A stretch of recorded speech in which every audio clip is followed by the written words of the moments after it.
नमस्कार बच्चों, मैं संजीत और आप सबों के बीच एक बार फिर से उपस्थित हुआ हूं क्लास 10 के सोशल साइंस के पहले मॉडल सेट को लेकर, जो कि जारी किया गया है झारखंड शैक्षिक अनुसंधान एवं प्रशिक्षण परिषद रांची के द्वारा। बच्चों, ये आपका एक मॉडल सेट है और मैं आपको बता दूं कि इसे आपको झारखंड शैक्षिक अनुसंधान और प्रशिक्षण परिषद रांची झारखंड के द्वारा इस सेट को जारी किया गया है।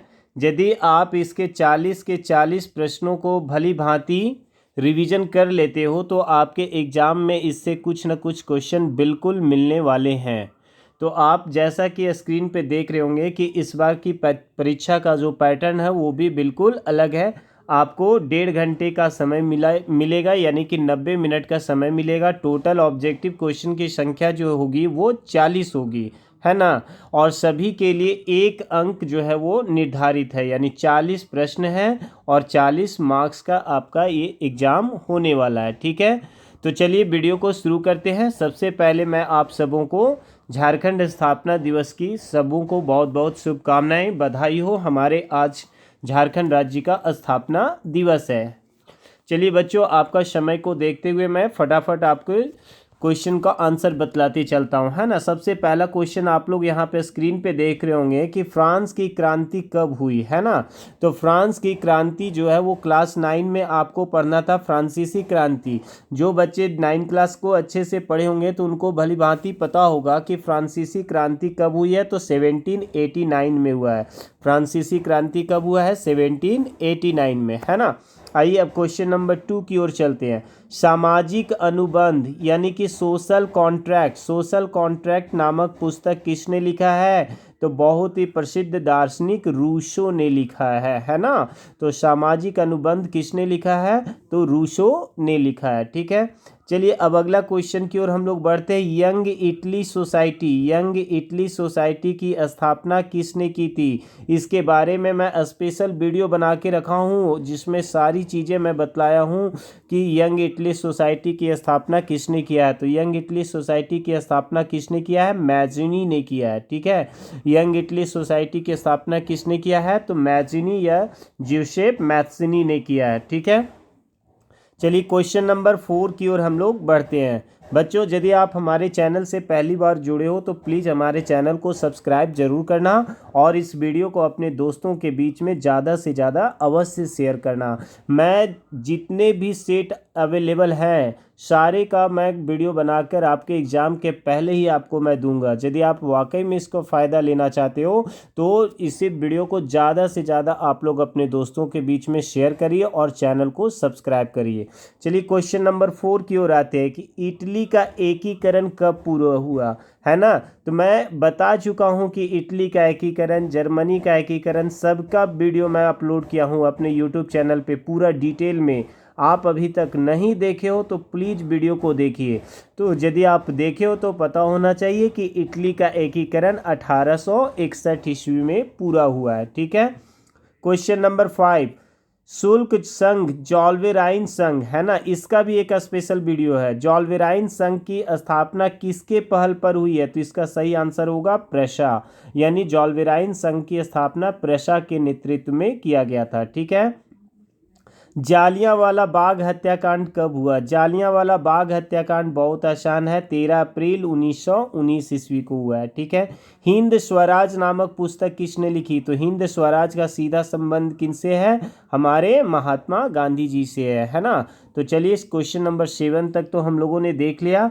अब हम लोग क्वेश्चन नंबर 8 की ओर आते हैं कि स्वराज हमारा जन्मसिद्ध अधिकार है और हम इसे लेकर रहेंगे, यह कथन किनका है? तो हमारे फेमस स्वतंत्रता सेनानी बीजीटी का, यानी बाल गंगाधर तिलक का। स्वराज हमारा जन्म सिद्ध अधिकार है, ये नारा किनका था? तो बाल गंगाधर तिलक का। ठीक है, क्वेश्चन नंबर 9। ब्रिटिश सरकार ने कैसर ए हिंद की उपाधि किनको दी थी? तो भाई कैसर ए हिंद की उपाधि किनको मिला है? महात्मा गांधी को मिला है ना, जिसका उन्होंने इस उपाधि को त्याग कर दिया था नन कॉपरेशन मूवमेंट के पश्चात, है ना, नन कॉपरेशन मूवमेंट के दौरान। ठीक है, तो कैसर ए हिंद की उपाधि किनको मिला है? बाबा जी को मिला है, महात्मा गांधी जी को मिला है। ठीक है, क्वेश्चन नंबर 10, सीमांत गांधी किनको कहते हैं? फ्रंटियर गांधी, खान अब्दुल गफ्फार खान। ठीक है, सीमांत गांधी के नाम से कौन प्रसिद्ध है? खान अब्दुल गफ्फार खान को, ठीक है, सीमांत गांधी के नाम से जानते हैं। चलिए अब ज्योग्राफी के सेक्शन में हम लोग बढ़ते हैं। क्वेश्चन नंबर 11, फटाफट देखते जाओ, 2 बार वीडियो को देखो और एग्जाम में फटाफट नंबर भी लेकर आओ। यही सिद्धांत है। उत्पत्ति के आधार पर संसाधन कितने प्रकार के होते हैं? तो उत्पत्ति के आधार पर संसाधन कितने प्रकार के होते हैं? 2, जैव और अजैव। उत्पत्ति के आधार पर कितने प्रकार के संसाधन होते हैं? 2, जैव और अजैव संसाधन, बायोटिक और अबायोटिक। ठीक है। क्वेश्चन नंबर 12, पंजाब में भूमि निम्नीकरण का सीधा कारण क्या है? अधिक सिंचाई। खूब वहाँ खेती होता है, खूब सिंचाई किया जाता है, इसी वजह से वहाँ की मिट्टी की गुणवत्ता जो है वो निम्नीकृत हो गई है। तो पंजाब में भूमि निम्नीकरण का सीधा कारण क्या है? अधिक सिंचाई। क्वेश्चन नंबर 13, सारे टॉपिक्स के बारे में जो बच्चे हमारे यूट्यूब चैनल से जुड़े हैं तो उनको ये सारे क्वेश्चन ना वो चुटकी बजाकर वो सारे के सारे क्वेश्चन को सॉल्व कर सकते हैं, क्योंकि इस सेट में जो 40 क्वेश्चन है इसमें ऐसा कोई भी क्वेश्चन नहीं जिसके बारे में मैं वीडियो अपलोड यूट्यूब पे नहीं किया हूँ। तो यदि आप डिटेल में जानना चाहते हो तो हमारे चैनल पे विजिट कीजिए और सारे वीडियोज़ को एक एक करके देखिए, इससे आपका नॉलेज और कई गुना जो है वो बढ़ जाएगा। चलिए कोई बात नहीं, अभी एग्जाम है, मैं आपको हेल्प कर रहा हूँ। प्रथम पृथ्वी शिखर सम्मेलन आयोजन किस वर्ष किया गया है? तो 1992 में रियो डी जेनेरियो सम्मेलन, याद कीजिए, इसके बारे में मैं काफ़ी चर्चा किया हूँ। रियो डी जेनेरियो, ब्राज़ील के रियो डी जेनेरियो में ये सम्मेलन किया गया था। कब? 1992 में। 14 नंबर क्वेश्चन की ओर अब हम लोग बढ़ते हैं कि किस राज्य में काली मृदा मुख्य रूप से नहीं पाई जाती है? यानी किस राज्य में, ये नहीं पूछ रहा है कि काली मृदा पाई जाती है, पूछ रहा है कि किस राज्य में काली मृदा मुख्य रूप से नहीं पाई जाती है। तो महाराष्ट्र में पाई जाती है, मध्य प्रदेश में पाई जाती है, गुजरात में काली मिट्टी है, लेकिन राजस्थान में ये मिट्टी मुख्य रूप से नहीं पाई जाती है। राजस्थान में हालांकि ये मिट्टी पाई जाती है, 2 जगह, 2 डिस्ट्रिक्ट है उसका, एक है बूंदी और एक है इसका दूसरा जिला जो है वो है टोंक। ये 2 जिला के अलावा राजस्थान में काली मिट्टी नहीं पाई जाती है। तो इसका आंसर जो है वो कौन सा हो जाएगा? राजस्थान हो जाएगा। ठीक है। क्वेश्चन नंबर 15, इनमें से कौन से टिप्पणी प्राकृतिक वनस्पति जात और प्राणी जात के ह्रास का सही कारण नहीं है? तो इसका आंसर हो जाएगा सी नंबर, यानी ग, पशुचारण और ईंधन लकड़ी एकत्रित करना, ये सही कारण नहीं होगा। ठीक है। क्वेश्चन नंबर 16 की ओर हम लोग बढ़ते हैं और क्वेश्चन नंबर 16 आपका टाइगर प्रोजेक्ट से है, यानी बाघ परियोजना किस वर्ष शुरू हुई? इसका भी मैं वीडियो बना के स्पेशल डाला हूँ, आप चैप्टर वाइज को वीडियो को देख सकते हो। तो बाघ परियोजना की शुरुआत जो है वो टाइगर परियोजना कब शुरू हुई है? 1973 में इंदिरा गांधी जी की सरकार के दौरान ये बाघ परियोजना की शुरुआत हुई है। क्वेश्चन नंबर 17, अंतर्राष्ट्रीय प्राकृतिक संरक्षण और प्राकृतिक संसाधन संरक्षण संघ के द्वारा विभाजन में किस श्रेणी में रखा गया है? इसका आंसर हो जाएगा इनमें से सभी, यानी इनमें से सभी जो है वो आपका आंसर होगा।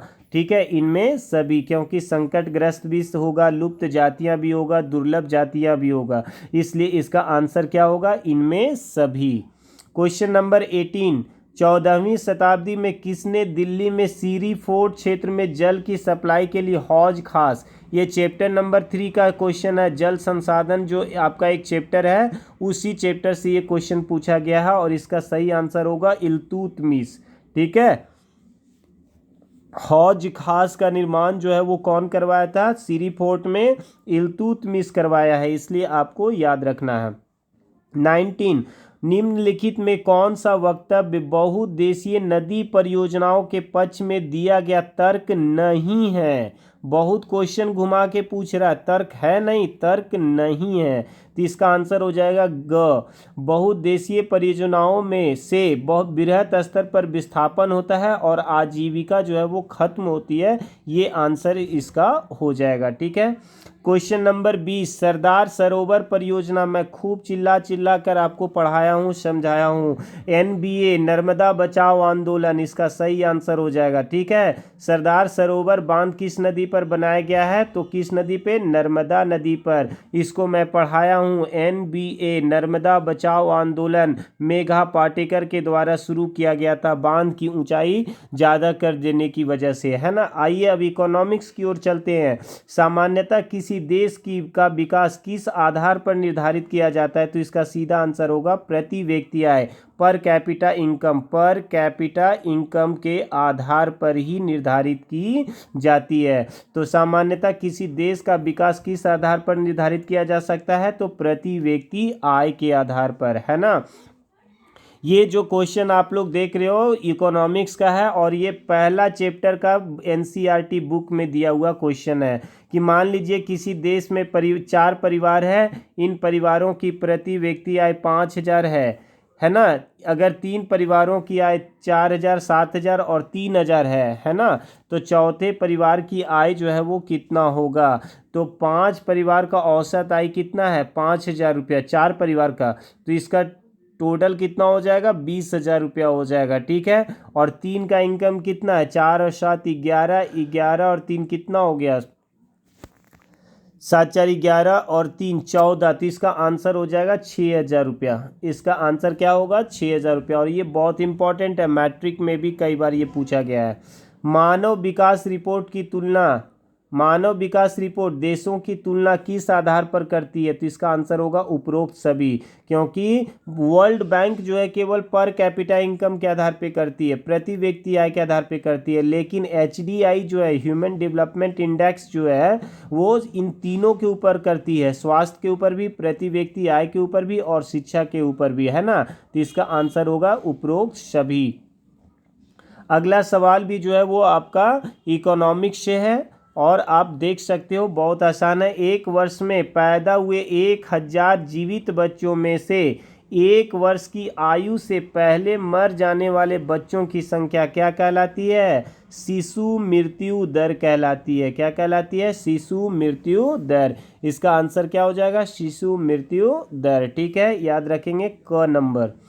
वनोत्पादक संग्रह करना किस क्षेत्र की गतिविधि है, इकोनॉमिक्स का है और ये प्राथमिक होगा। ठीक है, इसका आंसर 26, वे क्षेत्रक जो सरकार द्वारा पंजीकृत होते हैं और उन्हें सरकारी नियमों और विनियमों का अनुपालन करना होता है, क्या कहलाते हैं, इसका आंसर हो जाएगा संगठित क्षेत्रक। इसका आंसर क्या होगा, संगठित क्षेत्र का ये आंसर होगा। ठीक है।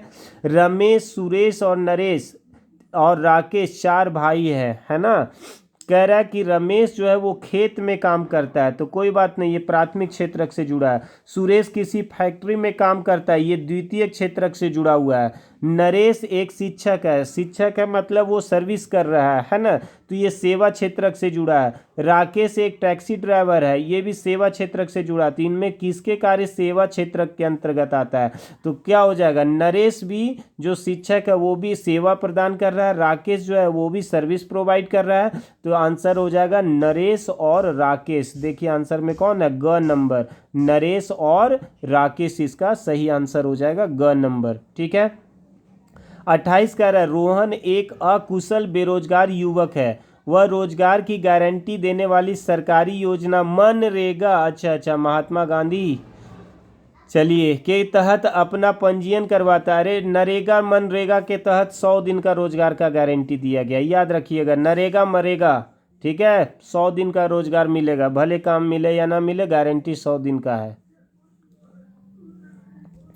एक खेत में 29 नंबर, एक खेत में लक्ष्मण और उसके परिवार के 4 व्यक्ति काम करते हैं, जिसमें सालाना 20 क्विंटल गेहूं का उत्पादन होता है। अरे पढ़ लो, इसका प्रच्छन्न बेरोजगारी होगा। इतना लंबा क्वेश्चन है लेकिन घुमा के दिया है, आंसर जो है वो प्रच्छन्न बेरोजगारी होगा। अर्थव्यवस्था में प्रत्येक क्षेत्र के अंतिम उत्पाद की गणना क्यों की जाती है? याद करो किताब में जो इकोनॉमिक्स में दिया है बिस्किट और गेहूं का उदाहरण देकर, है ना, ये किताब से ही लिया गया है आपका बुक में।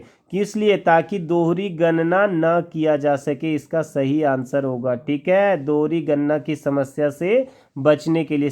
देखो बच्चों, परीक्षा का पैटर्न जो है ना बहुत अलग है, इसलिए आपको डीप नॉलेज होना आवश्यक है। समझ गए ना? यदि आप अच्छे से नहीं पढ़ोगे तो क्वेश्चन बहुत सरल अंदाज में नहीं पूछ रहा है, क्वेश्चन आपको काफ़ी घुमा फिरा कर पूछ रहा है। सारे के सारे प्रश्नों का आप सही जवाब नहीं दे पाओगे यदि आपका कॉन्सेप्ट नहीं रहेगा तो। इसलिए मैं एक शिक्षक होने के नाते आपसे कह रहा हूँ कि प्लीज़ आप लोग पढ़ाई पर ज़्यादा फोकस कीजिए, ज़्यादा से ज़्यादा मेरे वीडियो को देखिए, आपको सारे क्वेश्चन का सही फैक्चुअल आंसर मिलेगा।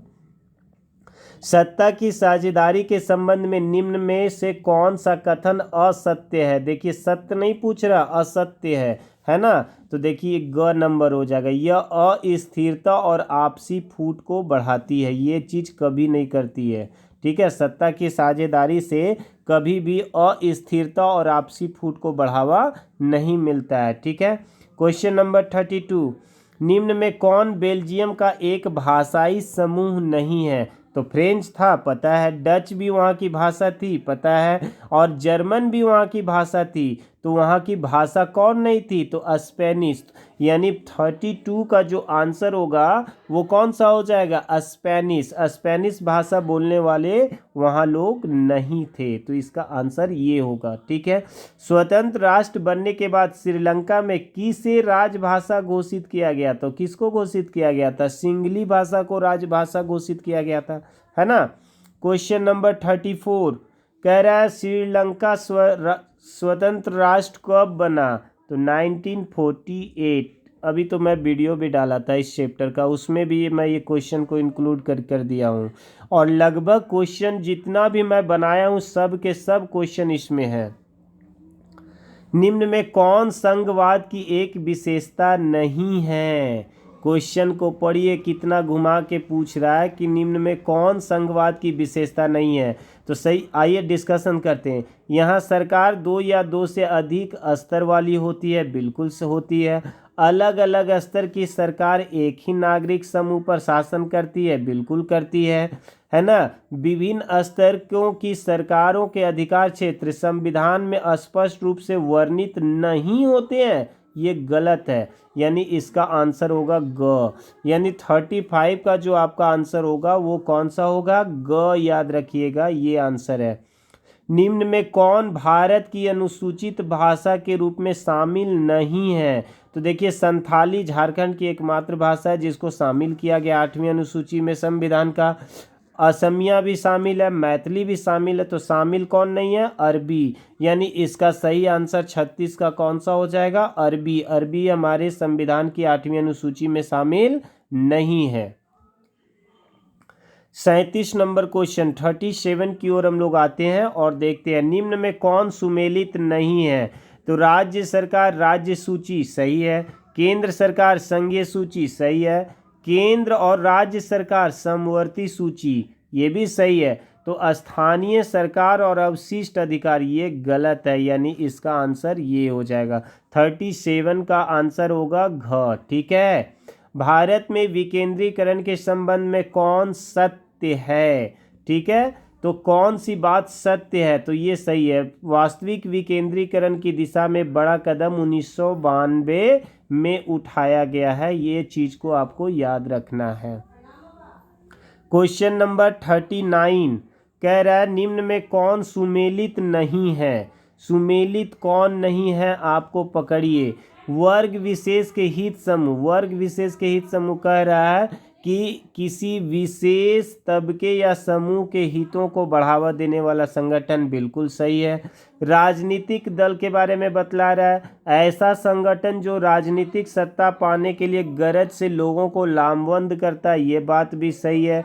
आंदोलन कह रहा है किसी सामाजिक समस्या के समाधान के लिए चलाया गया एक ऐसा संघर्ष जिसमें सांगठनिक संरचना भी हो सकती है और नहीं भी हो सकती, ये बात भी सही है। तीनों सही है, यानी ये इसका आंसर होगा। गलत पूछ रहा है ना, सुमेलित नहीं है। तो दबाव समूह राजनीति में भाग लेते हैं यहाँ लिख रहा राजनीति में भाग लेते हैं। हम वीडियो बनाए हैं दबाव समूह और राजनीतिक दल का, आप लोग देख लीजिए। नहीं देखे हैं तो दबाव समूह और राजनीतिक दल का वीडियो आप लोग चैप्टर का पॉलिटी में जाकर देख लीजिए। बिल्कुल ये साफ शब्दों में मैं इसके बारे में बतलाया हूँ, है ना। तो इसका आंसर हो जाएगा 39 का डी।